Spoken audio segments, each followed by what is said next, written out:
أعوذ بالله من الشيطان الرجيم بسم الله الرحمن الرحيم لن ينال الله لحومها ولا دماؤها ولكن يناله التقوى منكم كذلك سخرها لكم لتكبروا الله على ما هداكم وبشر المحسنين صدق الله العظيم.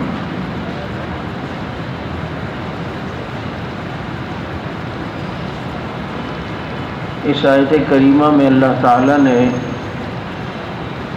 اللہ کی راہ میں جانور ذبح کرنے والوں کو واضح طور پر ان کی نیت کی طرف متوجہ کرتے ہوئے فرمایا کہ اللہ تعالیٰ تک تمہارے اس جانور کا نہ گوشت پہنچتا ہے نہ خون پہنچتا ہے، بلکہ اس تک تو تمہارے دل کا ادب اور تمہارے دل کا تقوی پہنچتا ہے۔ یہاں پر یہ اس فلسفے کو بھی رد کیا ہے جو بعض اقوام میں یہ ہوتا تھا کہ ہم اپنے معبودوں کے لیے اگر کوئی چیز ذبح کرتے ہیں یا اپنے مردوں کے لیے کچھ چیز ایصال ثواب کرتے ہیں تو اس کا ذائقہ وہاں پہنچتا ہے۔ بعض لوگ ایسا کرتے ہیں، یار ابا جان کو آم بہت پسند تھے، وہ لوگوں میں آم تقسیم کرتے ہیں کہ اس کا ذائقہ وہاں ابا جان محسوس کر رہے ہوں گے۔ تو ایسی کوئی بات نہیں ہے، یہاں چیزوں کی اثرات اور اس کے ذائقے نہیں پہنچتے۔ اللہ نے جانور کے بارے میں بتلایا کہ جو تم اللہ کی راہ میں ذبح کرتے ہو تو اللہ تک اس کا گوشت اور خون نہیں پہنچتا، بلکہ تمہارے تقوی کو اللہ تعالیٰ دیکھتے ہیں کہ اس میں اخلاص کتنا تھا، ریا سے بچنا کتنا تھا، ادب کتنا تھا،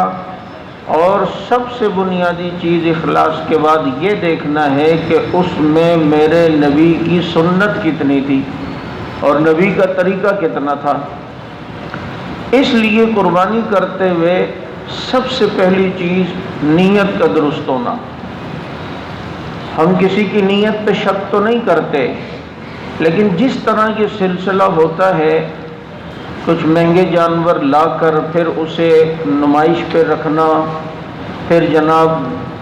اب دیکھیں 20 لاکھ کا جانور ہے نا، ذرا سی نیت نے اس کے 20 لاکھ ڈبو دیے۔ اللہ تعالیٰ بڑی غیور اور غیرت مند ذات ہے۔ اللہ تعالیٰ اپنے ساتھ شریک کو پسند نہیں کرتا، یہاں تک کہ قیامت کے دن ایک شخص اگر دنیا میں کسی کو دکھلانے کے لیے نیک عمل کرتا ہے تو قیامت میں آئے گا اور کہے گا اللہ میرا وہ عمل جو میں نے کیا تھا اس کا ثواب، تو اللہ کی طرف سے جواب ہوگا جس کو دکھانے کے لیے کیا تھا اس سے جا کے بدلہ لو، اس سے جا کے اس کا اجر لو۔ تو ذرا سی نیت خراب ہونے کی وجہ سے مال گیا،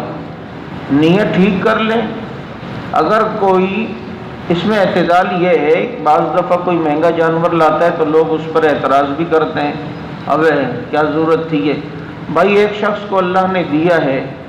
اور وہ چاہتا ہے یار میں خوبصورت سے خوبصورت اور مہنگا سا مہنگا جانور اللہ کی راہ میں خرچ کروں، اور نیت بھی اس کی خالص اللہ کو راضی کرنے کی ہے اور اللہ کی راہ میں اچھا مال دینے کی ہے، اللہ تعالیٰ اس کے اس عمل کو بھی قبول فرمائیں گے۔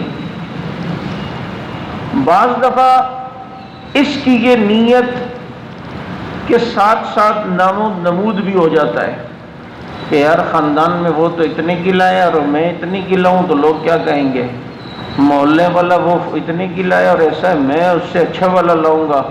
آگے پتہ چلے میں کچھ کم شم تھوڑی ہوں۔ تو اب یہ تو نیت ٹھیک نہیں ہوئی نا، اس نے تو سارے عمل کو ضائع کر دیا۔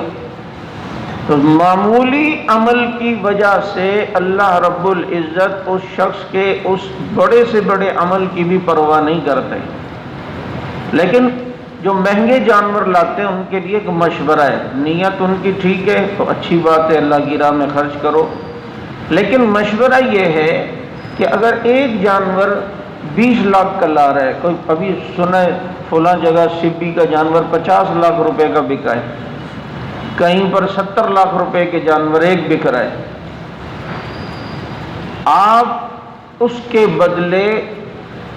بہت سارے جانور لے ان پیسوں کے بدلے۔ اب ایک آدمی 40 لاکھ کا ایک جانور لا رہا ہے اگر وہ 1.5 لاکھ کے آج کل بڑے خوبصورت جانور ملتے ہیں وہ لے آئے تو بتائیں ایک سے کتنے زیادہ ہو جائیں گے؟ 30 جانور تو اس کے ہو جائیں گے 40 لاکھ کے بجائے، اگر وہ 1.5 لاکھ کے بھی لے آئیں۔ اللہ نے تو اب اس کا کیا فائدہ ہوگا؟ ایک تو گوشت زیادہ تقسیم ہوگا اللہ کی راہ میں، پھر اس میں آپ کے کئی حصے بھی ہو سکتے ہیں۔ ایک جانور میں آپ نے اپنے ایک حصے کی نیت کی، اپنے ابا کی، اماں کی، بیگم کی، بھائی کی۔ آپ خاندان میں دیکھیں یار میرا یہ رشتہ دار قربانی نہیں کر سکتا، اس سے اجازت لے لیں، کیونکہ جس کے لیے کریں تو اس سے اجازت لیں پہلے کہ بھائی میں آپ کی طرف سے قربانی کرنا چاہتا ہوں، اجازت ہے؟ ہاں جی اجازت ہے۔ اب اس کو اس کی طرف سے کر لیں۔ پھر بہت سارے جانور ہیں، اس میں ایک حصہ آپ صلی اللہ علیہ وسلم کی طرف سے ہو جائے، ایک حضرت ابراہیم علیہ السلام کی طرف سے جن کی وجہ سے قربانی ملی، ایک حصہ اسماعیل علیہ السلام کی طرف سے، ایک حصہ ابو بکر، عمر، عثمان، علی، حضرت معاویہ، حضرت فاطمہ، حضرت حسن، اسے کتنے حصے ہو سکتے ہیں اور کتنے لوگوں کی جو ہے وہ ایصال ثواب ہو سکتا ہے۔ اور جانور زیادہ ہوں گے تقسیم بھی زیادہ ہوں گے، کئی حصے بھی اس میں مل سکتے ہیں۔ تو میں تو آج کل ایک ساتھیوں کے درمیان ایک خواہش اپنی رکھتا ہوں،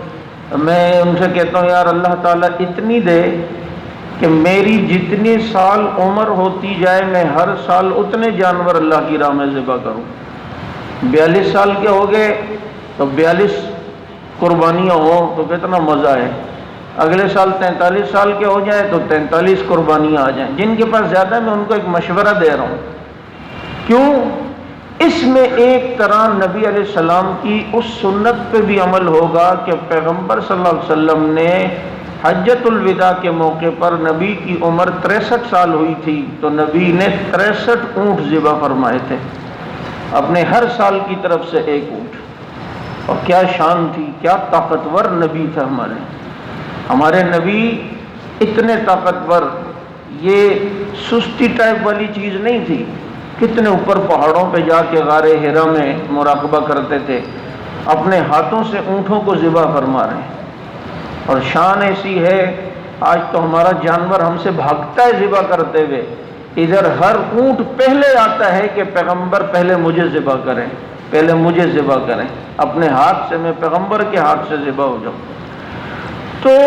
اگر زیادہ ہے تو میں ایک مشورہ دے رہا ہوں اس طرح کر لیں تو اللہ تعالیٰ ایک مزہ بھی آئے گا جی، ہر سال جتنا ہوتا جا رہا ہے اتنا۔ تو اب یہ 40 لاکھ کا اگر ایک جانور آ رہا ہے، بات پھر وہی ہے، میں اعتراض نہیں کر رہا ہوں ان پر، نیت ٹھیک ہے، اور یہ تھا نہیں یار میں تو اپنے رب کے لیے بہت خوبصورت اور مہنگی چیز دینا چاہتا ہوں اللہ کی محبت میں، آپ کی نیت پر آپ کو اجر ملے گا۔ لیکن نیت خالص نہ ہوئی تو معاملہ گڑبڑ بھی ہے، اور نیت خالص بھی ہے تو مشورہ یہ ہے کہ اللہ کی راہ میں پھر کئی جانور ہو جائیں، زیادہ سے زیادہ غریبوں کو گوشت بھی جو ہے وہ مل جائے گا، اور کئی لوگوں کے طرف سے بھی آپ جو ہے وہ قربانی کر سکتے ہیں۔